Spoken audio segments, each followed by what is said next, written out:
Majelis Para Ulama, khususnya Tajul Nikul, Bapak Jamil Rozali, Bapak Haji Tafawi, dan beberapa sesepuh-sesepuh yang berkaitan rakyat khususipun bagi yang hormati Tajul Para Habaib, khususipun Tajul Abdul Rahman Syihabuddin, Tajul Habib Ahmad bin Zainal Atas, dan yang saya banggakan anak kami Al-Fadhil Al-Habib Ismail bin Abdullah Al-Atas, lebih dikenal Habib Ismail Fajri. Doakan para beliau semoga Allah memberikan panjang umur, sehat walafiat. Amin, amin, amin. Beliau adalah sebagai orang-orang yang telah diangkat oleh Allah untuk penerang sebagai menjunjung Buddha dan menjadi bintang-bintang untuk umat ini khususnya. Dan yang saya hormati Bapak Kapolres, Bapak Dandim, Bapak Kasdim, Bapak-bapak dari jajaran instansi pemerintahan sipil TNI Polri, dan yang saya hormati Bapak Wakil Wali Kota, dan yang saya hormati Bapak-bapak Puspika, perangkatnya Bapak Kepala Desa atau Kepala Kelurahan, seperangkatnya hadirin wal hadirat, khususnya Bapak Insinyur Nasrul Aziz keluarga, hadirin wal hadirat rahimakumullah. Banyak sudah kita mendengar beberapa uraian tentang ilmu yang sangat ilmiah, yang tidak bisa kita anggap sepele atau kita anggap kecil, karena itu pembekalan untuk kita semua. Maaf, pada malam hari ini kesempatan yang luar biasa dengan adanya untean peringatan Maulid Nabi Sallallahu Alaihi Wasallam yang tidak lain di dalam peringatan Maulid, ada juga di dalam Maulid itu langsung ataupun tidak adalah adanya Isra wal Mi'raj, dengan adanya Nuzulul Quran, dengan adanya hijrah, semua terangkum di dalam proses perjalanan Maulid Nabi Sallallahu Alaihi Wasallam. Bertepatan tadi hari awal Syahrul Rajab, mengingatkan kita kembali untuk lebih dekat kepada Allah Subhanahu Wa Taala dengan perintah sholat 5 waktu. Keistimewaan sholat 5 waktu, semua perintah turun dari Allah Subhanahu Wa Taala kepada umat ini. Tapi sholat mendapat keistimewaan justru Kanjeng Nabi SAW, baginda Nabi SAW diangkat untuk menerima perintah itu, yang ditempatkan oleh Allah, di mana tempat tersebut Sidratul Muntaha, jais dari Allah Ta'ala menempatkan kekasihnya untuk bertemu kepada Allah. Hal yang demikian bukan berarti Allah Ta'ala menempati arsh atau bertempat tinggal di kursi atau di Sidratul Muntaha. Begitu pula Allah Ta'ala menempatkan Sayyidina Musa di Gunung Turisi.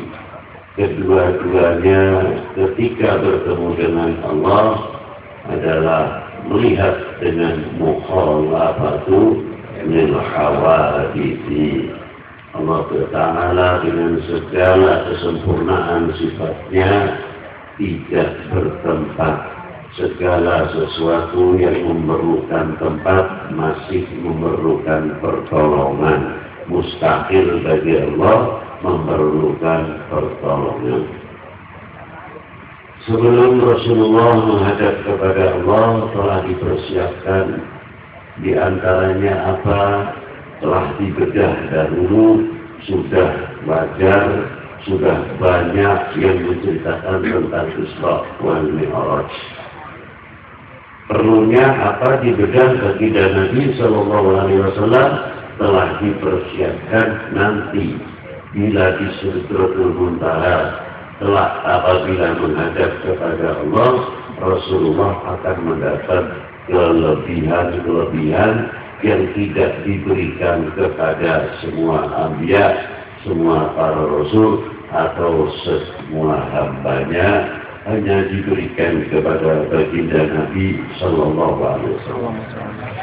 Akan mendapatkan keagungan, akan mendapatkan kemuliaan, akan mendapatkan ilmu, akan mendapatkan semua keistimewaan Allah Taala kepada baginda Nabi Sallallahu Alaihi Wasallam. Maka hati itu telah dicuci untuk menambah kesuciannya, bukan untuk membersihkan dari kotoran. Mustahil baginda Nabi mempunyai kotoran. Dari itu ketika menghadap kepada Allah dengan ucapan at-tahiyyatul mubarakatus salawatut thayyibatullah, dijawab oleh Allah, Assalamualaikum ayyuhan nabiyyu wa rahmatullahi wa barakatuh. Di sini kepedulian Rasulullah muncul, timbul, karena ini mendapatkan satu barokah rahmat dari Allah kepadanya. Rasulullah langsung memintakan peduli sekali terhadap umatnya, maka Rasulullah mohon kepada Allah, Assalamualaikum wa ala ibadillahis shalihin. Saya kagum terhadap penulis Al-Quran. Yang pertama kali turun Iqra, tapi dengan tuntunan baginda Nabi SAW yang ditulis oleh para sahabat pada waktu itu. Bismillahirrahmanirrahim. Alif Lam Mim. Dzalikal kitabu la raiba fihi hudan lil muttaqin. Ini dasar asas pertama. Di dalamnya hudan, di antaranya untuk menjadi lil muttaqin. Yang pertama, alladzina yu'minuna bil ghaibi. Ini manajemen yang sangat rapi. Yang pertama adalah alladzina yu'minuna bil ghaibi. Tafsirnya Abdullah bin Abbas radhiyallahu taala anhu luar biasa. Apa makna alladzina yu'minuna bil ghaibi? Al-ghaibi ghaiban. Kata Al-Imam Abdullah bin Abbas radhiyallahu taala anhu. Kalau kita terangkan dalam dino orang sampai duel, kita ambil saja bahwa pembangunan ideologi adalah tempatnya alladzina yu'minuna bil ghaibi. Yang kedua, pembangunan manusia sebetulnya sadar menjadi hamba, apa kewajibannya hamba kepada Tuhannya, apa kewajiban manusia itu sendiri kepada nabinya, rasulnya, dan apa hubungannya hamba itu dengan para ulama wal aulia dan keluarga Nabi, dan hubungan antar kita sesama kita terangkum di dalam alladzina yu'minuna bil ghaibi wa yuqimunas shalah. Terangkum di dalam semua dalam pendiri sholat. Dan yang ketiga, pembangunan sektor ekonomi. Tiga hal pembangunan ideologi, pembangunan manusia, kehambaan, dan pembangunan segi sektor ekonomi. Inilah yang menjadi pembangunan pertama sebagaimana diterapkan oleh Nabi Sallallahu Alaihi Wasallam. Sejauh mana kita sadar sebagai hamba, apa kewajiban kita kepada Allah Subhanahu wa Ta'ala. Semakin kenal, bukan ngerti saja kepada Allah, tapi semakin kenal. Juga hubungan kita dengan baginda Nabi semakin kenal dengan para sahabatnya, dengan keluarga Nabi, dengan umat ini. Semuanya adalah di dalam sholat. Maka Rasulullah bersabda, apa di antaranya? As-sholatu imaduddin, faman aqamaha faqad aqamaddin. Karena apa? Di dalam sholat itu banyak cabangnya yang kepedulian kita di samping kita mentauhidkan kepada Allah Subhanahu wa Ta'ala. Kita ambil satu ayat saja di dalam surah Al-Fatihah. Ketika kita membaca Bismillahirrahmanirrahim, Alhamdulillahirabbil alamin, Ar-Rahmanir Rahim, Maliki Yaumiddin, Iyyaka na'budu wa iyyaka nasta'in, Ihdinas siratal mustaqim. Lafal iyyaka na'budu jamak, tapi nahnu na'budu. Nahnu iyyaka kepadamu lah kami bersembah sujud. Kalimat kami ini harus mempunyai i'tiqad Tuhannya siapapun adalah Allah Subhanahu wa Ta'ala. Yang wajib kami sembah hanyalah Engkau wahdahu la syarikalah. Di sini peranannya. Sampai kepada iyyaka nasta'in. Hubungan setelah kita menyatakan tauhid kita kepada Allah, lalu hubungan kita sesama kita, ihdinas siratal mustaqim, memasukkan kalimat jamak. Ihdina karena di atasnya pakai nahnu, iyyaka na'budu. Tunjukkanlah kami jalan yang lurus, sebagaimana Engkau berikan kenikmatan tersebut, fadl tersebut, ma huwa nikmatul iman wal Islam. Yang diberikan kepada siapa nikmatul iman wal Islam? Wa husnul khitam, kepada siratal ladzina an'amta 'alaihim, ay siratal ladzina an'amta 'alaihim minan nabiyyin was-siddiqin wasyuhada was-shalihin wa hasuna ulaika rafiqa. Di sini hebatnya. Ketika kita mengucapkan ihdinas siratal mustaqim, di satu sisi tentang ketauhidan, tapi di satu sisi doa yang luar biasa. Ya Allah, tunjukkanlah kami. Mungkin kami, saudara mukmin kami masih ada yang ada di rumah sakit, keadaannya diinfus, jantungnya dipacu, dan lain sebagainya. Dalam keadaan tidak sadar secara fisik, tapi tetap kami memohon dengan sebab membaca Fatihah doa tersebut, ihdinas, tunjukkanlah kami, saudara kami yang sedang sakit, fisiknya begitu tidak bisa bergerak, ruhaniyahnya masih hidup. Tunjukkanlah supaya dia, andai kata Engkau ambil ya Allah, akan mendapatkan siratal mustaqim, ay mautun ala husnul khatimah. Seandainya dia dalam keadaan sadar dan sebagainya, tapi penyakitnya gawat, supaya apa? Sakitnya dia menjadi obat sebagai apa? Sebagai lantaran untuk diampuni dosanya oleh Allah Subhanahu wa Ta'ala. Ihdinas siratal mustaqim. Tunjukkanlah dia saudara kami, ya Allah, yang dalam keadaan sakit. Jangan sampai keadaan sakit menurut tas dokter tidak ada penyakitnya. Karena ada pernyataan dokter tidak ada penyakitnya di USG, di ronsen, scan, dan lain sebagainya, tidak ada penyakitnya. Tapi si A yang sakit merasakan dirinya adalah sakit, luar biasa. Kalau tidak dijaga hatinya dan tidak menuju kebenaran yang petunjuk dari Allah, pertama kali yang akan muncul suudzon. Akhirnya apa? Lepas dari rel. Tanya dia kepada siapa yang dikatakan orang pintar, bukan kiai. Orang pintar. Kalau insya Allah datang kiai masih beri bacaan untuk dia takarrub kepada Allah. Tapi kalau oknum orang pintar, saya katakan dihitung diramal, ya Allah, ini wablok kok punya. Tapi tombol ini wablok, luar biasa. Ini belum apa-apa.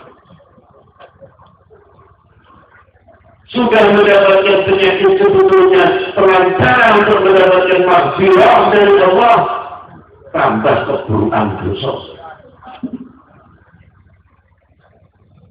Orang dari yang dikatakan orang pintar mulai supir itu besok dulu sampai setahun boleh itu pantasnya kalau ayah kurang tidur. Mantasnya aku kok tidur, ini kok tidur. Tak lupa kita berpilih elok. Oke, cukup ya. Sebenarnya aku sampai di kota dagangan harus merah menjadi itu harus kena ini. Padahal yang ditunjuk begitu tidak tahu apa-apa. Ini satu contoh yang real saja, tidak usah repot-repot. Karena saya tidak suka repot.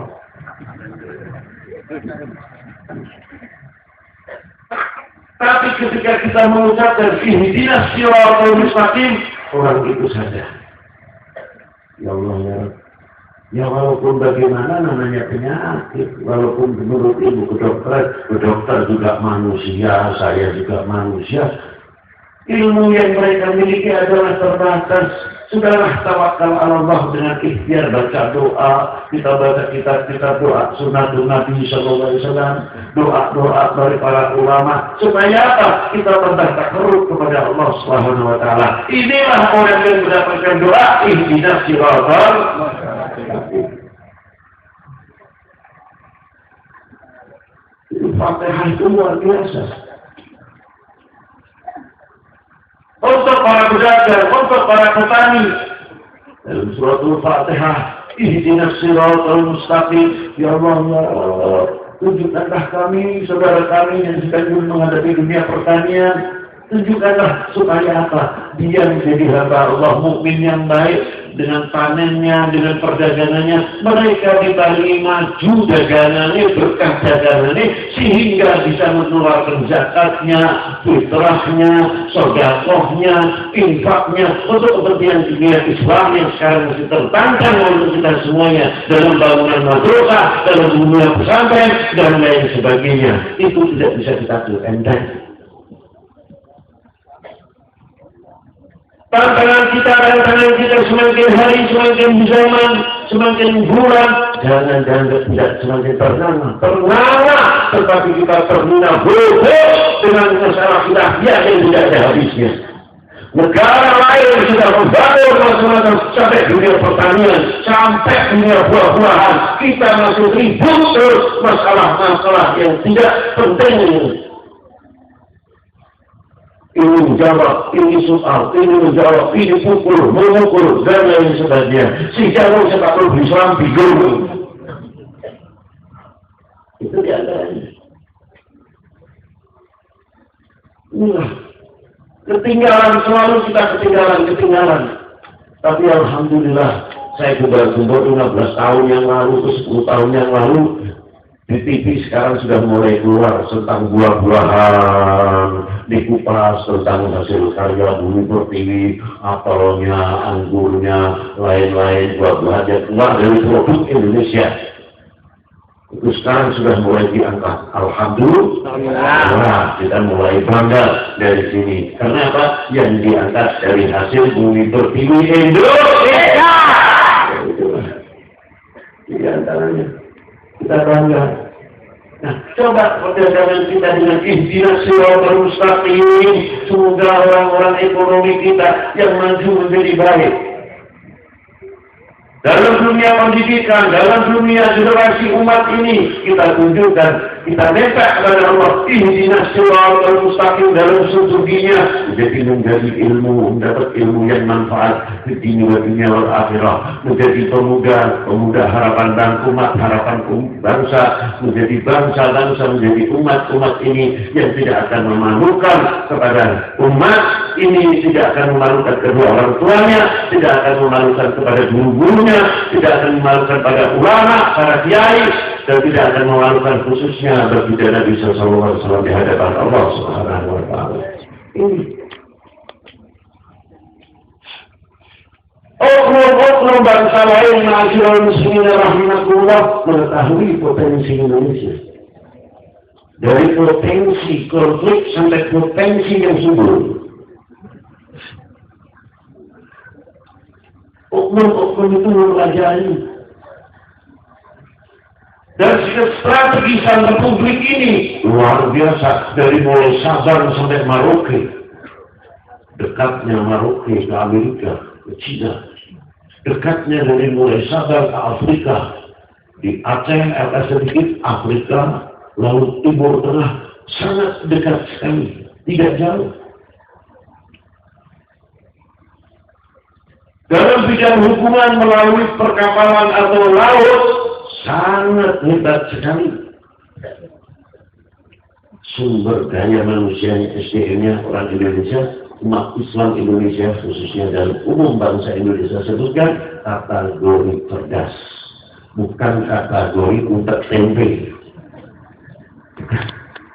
Cerdas. Dan banyak yang menjadi ulama-ulama besar dari tahun 9 abad Hijriah di Makkahul Mukarramah di dalam kitab Jari' Da'watul Awliya sudah mengeluarkan satu ulama tarekat mursyid tarekat qadiriyah namanya Abdullah bin Mas'ud Al-Jami. Itu luar biasa. Abad 9 Hijriah. Belum yang kesini seperti Ahmad bin Abdul Samad, Ahmad Khatib Sambas, Syekh Abdul Jainal Abidin Al-Bimawi, Syekh Abdul Aziz Al-Bimawi, Syekh Abdul Samad Al-Bimawi, dan lainnya lagi Syekh Abdul Rahman, Syekh Ubaidah, Sedanan Surabaya. Ini ulama-ulama yang dikhawatirkan dari Indonesia.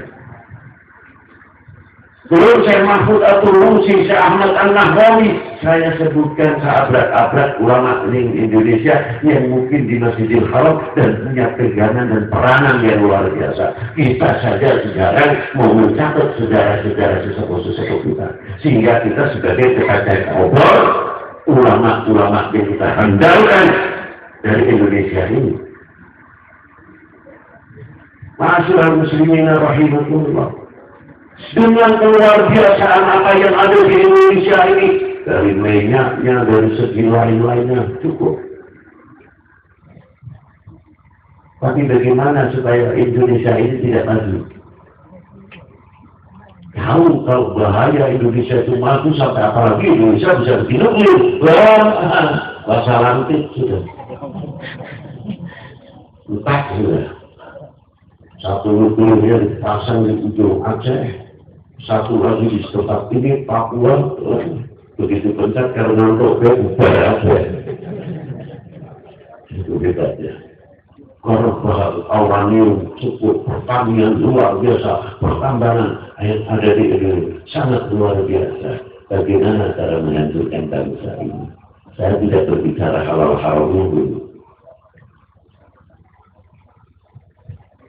Harapan generasi muda, anak-anak kita yang siap untuk bisa membangun umat Islam ini di Indonesia dan bangsa pada umumnya, cakap ini sih. Utaknya dan jendel, pengerasa mikir, kaki. Omben-omben, sekira-kira ayah-ayahnya kena cak hijau diri.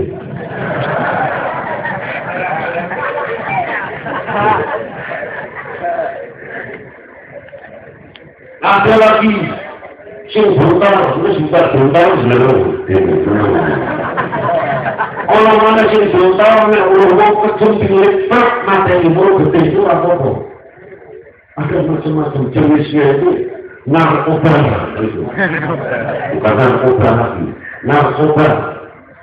Mobil kubah. Ya.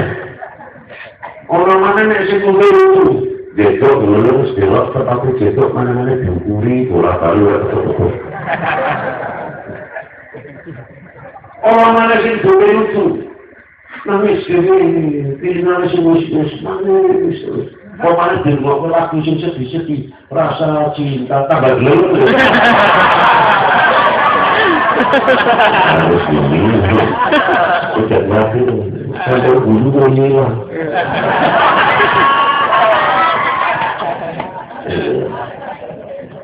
Jadi sekarang itu tujuan utama apa? Supaya bangsa kita khususnya tidak bisa membangun dan menjadi harapan bangsa ke depan. Satu apa sih halal haram ini bisa tujuannya PPE tembakan itu sasaran ini. Nah, maka dengan surah Al-Fatihah yang luar biasa kita baca selalu di samping kita berdoa, bagaimana cara kita menghindari itu. Tapi saya optimis, bukan pesimis. Karena apa? Mau dan di mana saja kita bangga dengan muda-mudi untuk dari mulai tadi malam saya di Brebes, padahal di ujungnya ngetop luar biasa. Isinya pemuda toh, ratusan truk, orang berdiri dan setengah siji nanti selesai maulud. Isinya ngomong-ngomong. Orang sebut seperti Rasulullah, tiap kita lihat Sallallahu Muhammad ya Allah merinding sana. Inilah apa yang ada. Bukan saya menyepelekan orang tua. Justru inilah yang diharapkan orang tua-tua kita. Bukan kita yang menyepelekan orang tua dengan orang tua tangguh dari sopo. Ini kita harapkan orang tua adalah ini. Nah, ini semua ada di dalam surat Al-Fatihah, ihdinas siratal mustaqim. Ini hubungan. Itu diantaranya hebatnya as-salatu al-matuddin. Faman aqamaha faqad aqamadin. Sebenarnya biasa. Jangan istilah suci. Nilai. Terus. Keliling. Ayolah. Keliling. Kalau harus ngatur tuh mau kemana ya? Alhamdulillah pada khayalina Alhamdulillah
Terima kasih.